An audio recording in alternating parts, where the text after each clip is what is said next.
ಇದು ಬಿಜೆಪಿಗೆ ಸಂಬಂಧಪಟ್ಟಂತಹ ಮೇಜರ್ ಸ್ಟೋರಿಯನ್ನ ನಿಮ್ಮ ಮುಂದೆ ಇಡ್ತಾ ಇದೀವಿ. ಬಿಜೆಪಿ ಬಳ್ಳಾರಿ ಪಾದಯಾತ್ರೆ ಟುಸ್ಸಾಯ್ತಾ. ಸರ್ಕಾರದ ವಿರುದ್ಧ ತಡೆ ತಟ್ಟೋಕೆ ರೆಡಿ ಆಗಿದ್ರು ರಾಮುಲು ಮತ್ತು ಜನಾರ್ದನ ರೆಡ್ಡಿ.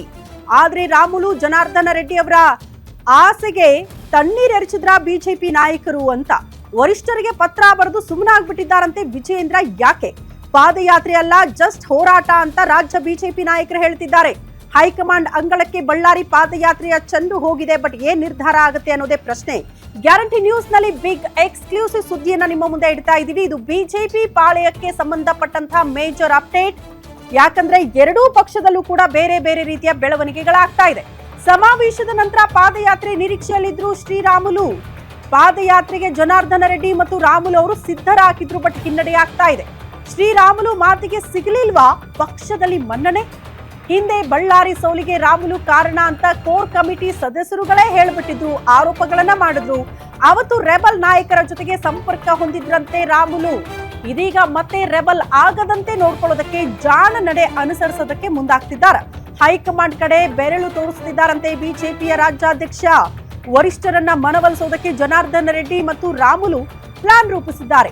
ಸಮಾವೇಶದ ನಂತರ ಪಾದಯಾತ್ರೆ ನಿರೀಕ್ಷೆಯಲ್ಲಿದ್ರಂತೆ ಶ್ರೀರಾಮುಲು ಮತ್ತು ಜನಾರ್ದನ ರೆಡ್ಡಿ. ಬಟ್ ಈಗ ರಾಜ್ಯ ಬಿಜೆಪಿ ನಾಯಕರು ಸಾಥ್ ಕೊಡಬೇಕಾಗಿತ್ತು. ಬಟ್ ವಿಜೇಂದ್ರ ಅವರ ನಡೆ, ಇದರಲ್ಲಿ ನನ್ನ ತೀರ್ಮಾನ ಏನಿಲ್ಲಪ್ಪ, ಹೈಕಮಾಂಡ್ ಓಕೆ ಅಂದ್ರೆ ಪಾದಯಾತ್ರೆ ಮಾಡ್ತೀವಿ ಅಂತ ಹೈಕಮಾಂಡ್ ಕಡೆಗೆ ಬೊಟ್ಟು ಮಾಡಿ ಸೈಲೆಂಟ್ ಆಗ್ತಿದ್ದಾರೆ ವಿಜೇಂದ್ರ ಅವರು.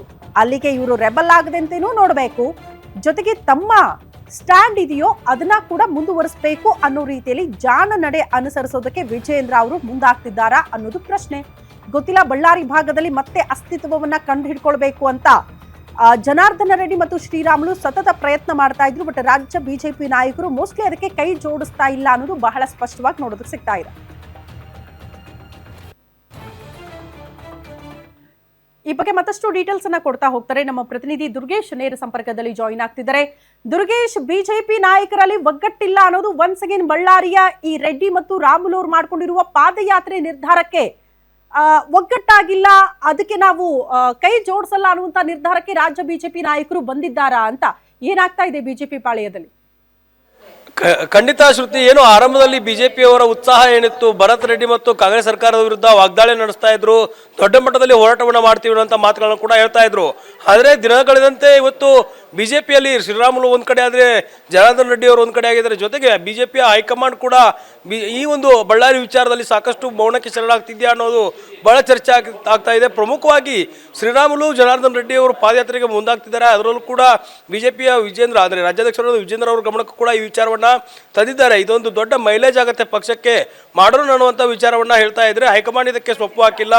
ಹೀಗಾಗಿ ಒಂದ್ ಕಡೆ ಈ ಒಂದು ಪಾದಯಾತ್ರೆ ಮಾಡಬೇಕಾ ಅಥವಾ ಹೋರಾಟ ಮಾಡಬೇಕನ್ನುವಂಥದ್ದು ಈ ಒಂದು ಬಿಜೆಪಿ ನಾಯಕರಲ್ಲೇ ಗೊಂದಲಕ್ಕೆ ಕಾರಣವಾಗಿರುವಂಥದ್ದು. ಪ್ರಮುಖವಾಗಿ ಬಿಜೆಪಿಯ ರಾಜ್ಯಾಧ್ಯಕ್ಷರಾಗಿರುವಂತಹ ವಿಜೇಂದ್ರ ಮತ್ತು ಆರ್ ಅಶೋಕ್ ಅವರ ನಡೆ ಒಂದ್ ಕಡೆ ಆದರೆ ಜನಾರ್ದನ್ ರೆಡ್ಡಿ ಮತ್ತು ರಾಮುಲು ಅವರ ನಡೆ ಒಂದ್ ಕಡೆ ಆಗ್ತಾ ಇದೆ. ಜೊತೆಗೆ ಹೈಕಮಾಂಡ್ ನಾಯಕರು ಕೂಡ ಈ ಬಗ್ಗೆ ವರದಿಯನ್ನ ವರಿಷ್ಠರಿಗೆ ಕೊಟ್ಟಿರುವಂಥದ್ದು. ಯಾಕಂದ್ರೆ ರಾಜ್ಯ ಉಸ್ತುವಾರಿ ಆಗಿರುವಂತಹ ರಾಧಾ ಮೋಹನ್ ದಾಸ್ ಅಗರ್ವಾಲ್ ಆಗಿರ್ಬೋದು, ಸಹ ಕಾರ್ಯದರ್ಶಿ ಆಗಿರುವಂತಹ ಸುಧಾಕರ್ ರೆಡ್ಡಿ ಅವರು ಈ ಒಂದು ವಿಚಾರಕ್ಕೆ ಸಂಬಂಧಪಟ್ಟಂತೆ ಅದೊಂದು ವೈಯಕ್ತಿಕ ವಿಚಾರ, ಭರತ್ ರೆಡ್ಡಿ ಮತ್ತು ಜನಾರ್ದನ ರೆಡ್ಡಿ ನಡುವೆ ವೈಯಕ್ತಿಕ ವಿಚಾರ, ಇದಕ್ಕೆ ಪಕ್ಷಕ್ಕೆ ದೊಡ್ಡ ಮಟ್ಟದ ಮೈಲೇಜನ್ನು ತಂದುಕೊಡಲ್ಲ. ಒಂದು ವೇಳೆ ಇದು ಉಲ್ಟಾ ಪಲ್ಟಾ ಆದರೆ ಪಕ್ಷಕ್ಕೆ ಹಿನ್ನಡೆ ಆಗುತ್ತೆ ಅನ್ನೋ ವರದಿಯನ್ನು ಕೂಡ ಕೊಟ್ಟಿರುವಂಥದ್ದು. ಹೀಗಾಗಿಯೇ ಮನೆಯೊಂದು ಮೂರು ಬಾಗಿಲಾಗಿರುವಂಥ ಪರಿಸ್ಥಿತಿಯಲ್ಲಿ ಇದೀಗ ಬಿಜೆಪಿ ಇರುವಂಥದ್ದು. ಈಗಾಗಲೇ ಯತ್ನಾಳ್ ಸೇರಿದಂತೆ ಹಲವಾರು ನಾಯಕರು ಈಗಾಗಲೇ ರೆಬೆಲ್ ಆಗಿದ್ದಾರೆ. ಜೊತೆಗೆ ಶ್ರೀರಾಮುಲು ಕೂಡ ಈ ವಿಚಾರದಲ್ಲಿ ರೆಬೆಲ್ ಆಗ್ತಾರೆ ಅನ್ನುವಂಥದ್ದು ಕೂಡ ಇರುವಂಥದ್ದು. ಹೀಗಾಗಿ ಬಳ್ಳಾರಿಯ ಪಾದಯಾತ್ರೆ ಮಾಡಬೇಕಾ, ಸಮಾವೇಶ ಮಾಡಬೇಕಾ, ಅಥವಾ ದೊಡ್ಡ ಮಟ್ಟದ ಹೋರಾಟಕ್ಕೆ ಪ್ಲಾನ್ ಮಾಡ್ಕೊಳ್ಬೇಕಾ ಅನ್ನುವಂಥದ್ದು ಒಂದು ಕಡೆ ಚರ್ಚೆ ಆಗ್ತಾ ಇದ್ರೆ, ರಾಜ್ಯ ಮಟ್ಟದಲ್ಲಿ ಕಾಂಗ್ರೆಸ್ ಆಡಳಿತ ವೈಫಲ್ಯವನ್ನು ಖಂಡಿಸಿ ಉಗ್ರವಾದ ಹೋರಾಟವನ್ನು ರಾಜ್ಯಾದ್ಯಂತ ಮಾಡುವ ಲೆಕ್ಕಾಚಾರದಲ್ಲೂ ಕೂಡ ಇದೆ. ಪ್ರಮುಖವಾಗಿ ಒಂದೇ ವಿಚಾರವನ್ನು ಇಟ್ಕೊಂಡು ಹೋರಾಟ ಮಾಡೋದಕ್ಕೂ ಮತ್ತು ರಾಜ್ಯ ಸರ್ಕಾರದ ಆಡಳಿತದ ವೈಫಲ್ಯವನ್ನು ಇಟ್ಕೊಂಡು ಹೋರಾಟ ಮಾಡೋದಕ್ಕೂ ಕೂಡ ಬಹಳಷ್ಟು ಲೆಕ್ಕಾಚಾರಗಳು ನಡೀತಿದ್ದಾವೆ. ಹೀಗಾಗಿ ಶ್ರೀರಾಮುಲು ಅವರ ನಡೆ ಹೇಗಿರುತ್ತೆ ಮುಂದೆ ಅನ್ನುವಂಥದ್ದು ಬಹಳ ಕುತೂಹಲ ಮೂಡಿಸ್ತಾ ಇದೆ. ಈ ಒಂದು ವಿಚಾರಕ್ಕೆ ಸಂಬಂಧಪಟ್ಟಂತೆ ಜನಾರ್ದನ ರೆಡ್ಡಿ ರಾಮುಲು ಪಾದಯಾತ್ರೆ ಕೈಗೊಳ್ಳಬೇಕು ಅನ್ನೋ ನಿಟ್ಟಿನಲ್ಲಿ ಹೈಕಮಾಂಡ್ ನಾಯಕರ ಮನವೊಲಿಸುವ ಕೆಲಸಕ್ಕೂ ಕೂಡ ಮುಂದಾಗ್ತಿದ್ದಾರೆ. ಹೀಗಾಗಿ ಇಬ್ಬರ ನಡುವಿನ ಈ ಒಂದು ಪಟ್ಟು ಯಾವ ರೀತಿ ಹೈಕಮಾಂಡ್ ತೆಗೆದುಕೊಳ್ಳುತ್ತೆ, ಜೊತೆಗೆ ಪಾದಯಾತ್ರೆಗೆ ಅವಕಾಶವನ್ನು ಮಾಡಿಕೊಟ್ರೆ ಯಾವ ರೀತಿಯಲ್ಲಿ ಹೋರಾಟ ಆಗುತ್ತೆ, ಇದಕ್ಕೆ ಬಿಜೆಪಿ ಎಷ್ಟು ಮಣೆ ಹಾಕತ್ತೆ ಅನ್ನೋದು ಕೂಡ ಬಹಳ ಮುಖ್ಯ ಆಗುತ್ತೆ. ಒಂದು ಕಡೆ ಎಸ್ ಟಿ ನಾಯಕರಾಗಿರುವಂಥ ರಾಮುಲು ಮತ್ತು ರೆಡ್ಡಿ ಅವರನ್ನು ಅವರು ಪಕ್ಷಕ್ಕೆ ಒಲವು ತಂದು ಕೊಡಬೇಕಾದ್ರೆ, ಪಕ್ಷಕ್ಕೆ ಮೈಲೇಜನ್ನು ತಂದು ಕೊಡಬೇಕಾದ್ರೆ ಅವ್ರ ಹೋರಾಟವು ಮುಖ್ಯ ಆಗುತ್ತೆ ಅನ್ನೋದನ್ನು ಬಿಜೆಪಿ ಹೈಕಮಾಂಡ್ ಪರಿಗಣಿಸುತ್ತಾ ಅನ್ನೋದನ್ನು ಕಾದು ನೋಡಬೇಕಾಗತ್ತೆ. ಶ್ರುತಿ. ಓಕೆ ದುರ್ಗೇಶ್, ಧನ್ಯವಾದಗಳು ತಮ್ಮೆಲ್ಲ ಮಾಹಿತಿಗೆ.